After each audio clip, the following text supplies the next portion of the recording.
Hola humans, today we're going to subtract polynomials. So our steps are very similar to those when we add. So we're going to distribute, but this time distributing is very, very important because we are going to have a -1 that will change a lot of things if you forget it. Step 2 would be to combine like terms, and step 3, order our groups from highest to lowest exponent so it's in standard form. So looking at example 1, if this was addition, we could just rewrite our stuff inside of the parentheses, but we do not have that. We have that -1 right here touching the right side. So when I see this, my first set of parentheses stays the same. But now I do need to go ahead and distribute that -1 to all 3 terms. A lot of people just do that to the first group right here, but they forget those 2. So make sure you're distributing it to everything inside that parentheses. So -1 times 4 is a -4x to the power of 3. -1 times -6 is a +6x squared. And then -1 times +5 is a -5. So feel free to pause, but pay very close attention to that negative sign in the middle of these parentheses. From here, we're going to make our groups. So I always look for my highest exponent first. So I have x to the power of 3. Then I have x squared. Then I do have x and my constants, which I just write as the number sign. There are many ways to combine like terms, but I feel going through the chart helps me organize my thoughts better. So if you like this, feel free. But if you already know how to do it with circling and boxing your like terms, feel free to do that as well. So we have x to the power of 3 as my first term. Remember that that is a 1 when I don't see it. So I'm going to write 1 inside my chart. Then I have 2x to the power of 2. So that goes in my second group. I have -10x. So that goes with my x group. Then I have -4x to the power of 3. Watch your signs, but this one also goes to that first group. Then I have a +6x squared. And then I have a -5 for my constants. Combining these, 1 minus 4 is a -3, 2 plus 6 is 8, and then -10 and -5 don't change. So then from here, we're just going to add the names of the groups. So -3 belongs to that x to the power of 3 group. My +8 belongs to x squared. My -10 belongs to x, and my -5 is a constant. So we're just going to leave that as my final answer. Looking at example 2, here I have distribution for both sets of my parentheses. So looking at that 3 for my first group, I have 3 times 4, which is 12a. Then I have 3 times 2, which is 6b.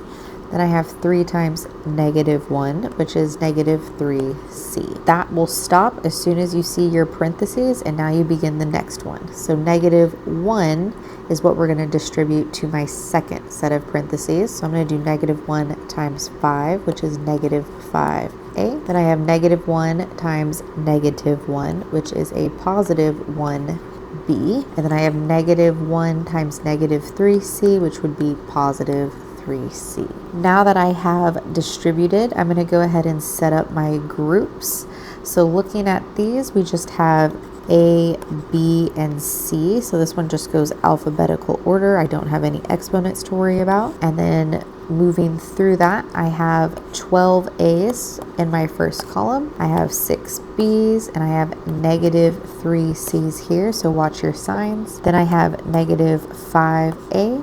I have a +1b, and I have a +3c for this last one. Looking at those totals, I have 12 minus 5, which is 7. 6 plus 1 is also 7, and then -3 plus 3 is 0. So now writing those groups, I have 7 A's, and I have +7 B's, and I have 0 C's. So when you have 0 of something, you honestly don't need to write it at all. You can leave it as 7A plus 7B, and that is it. Looking at example 3, I can also see that I have 2 things to distribute. I've got the -4 for my first parentheses, and I have the -1 for my second. So looking at that first group, I have 4 times 1 x to the power of 3, so that's 4x cubed. 4 times -2 is -8x, and 4 times 6 would be +24. 4. Looking at that negative 1, we have negative 1 times 4, which is negative 4x to the power of 3. Negative 1 times negative 8 is positive 8x. And negative 1 times negative 24 is positive 24. So again, pay attention to this negative here. It makes all of your signs opposite. All right, looking at my chart, I see that we have x to the power of 3. I don't see any x squareds or x to the power of 2, so I'm going to move on to x. And then I see that we have constants. So in this one, we just have 3 groups. So going in order, 4 goes to this first group because it's an x to the power of 3. Negative 8, watch signs, goes to that middle group. Then we have positive 24. I then see I have negative 4x to the power of 3. I see we have a positive 8 and we have a positive 24 over here. Tallying these up, 4 minus 4 is 0. Negative 8 plus 8 is also 0. And 24 plus 24 is 48. So writing my final answer here, we have 0x to the power of 3, so I don't need to write it. I have 0 x's, so I don't need to write it. And we are left with that constant of 48. So that is my final answer. If we had 24 minus 24 and you got 0, then your answer would be 0. Example 4. So here they're giving us words. So they're saying subtract this from that. So what I like to do whenever I see a sentence is I like to make up something that makes sense in my brain. So if I were to take 2 cookies from a jar, and let's just say that that jar had 10 cookies. So if I took 2 away from that 10, then in my brain I know right away there should be 8 cookies in that jar. But if I'm thinking about what happened mathematically, I need to decide, did I do 2 minus 10 or do I do 10 minus 2? Okay, so again, if I took 2 cookies from a jar that had 10 cookies, we know that there should be 8. If I do 2 minus 10 right here, I get negative 8, so that would not work. So in my brain, I automatically did 10 minus 2. But if you look at the order here, the 2 comes first. So all of that is to say, when you see this word from, you need to switch your order. Okay, so switch order.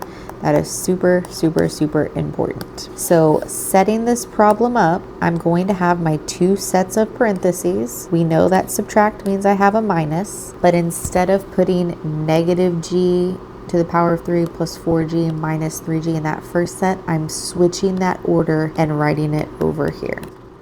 And then that means my negative g squared plus g plus 3 comes first.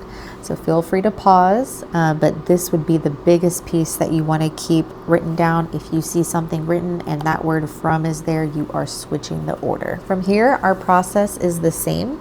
So my first set of parentheses, we don't have anything to distribute, so I'm just going to recopy that first set down. For my second set, we are distributing that negative 1. So negative 1 times negative 1 is a positive g to the power of 3. Negative 1 times positive 4 is a negative 4g squared. And negative 1 times negative 3g is a positive 3g. Looking at my groups, I see that the highest exponent I have is g to the power of 3. Then I do have g squared, g, and constants. So filling these in, I have a negative 1g squared. Then I have a positive 1g. Then I have a 3. For my green set, I have a positive 1g to the power of 3. I have a negative 4g squared. And I have a positive 3g. And now looking at my totals, I have 1. Negative 1 minus 4 is negative 5. 1 plus 3 is 4. And then I have 3. So writing all of these with the group names, I have 1g to the power of 3 minus 5g squared plus 4g plus 3. And then just remember in math, when we have a variable with 1 in front, we do not usually keep that 1 there. We're just going to leave it as g to the power of 3. So this would be my final answer.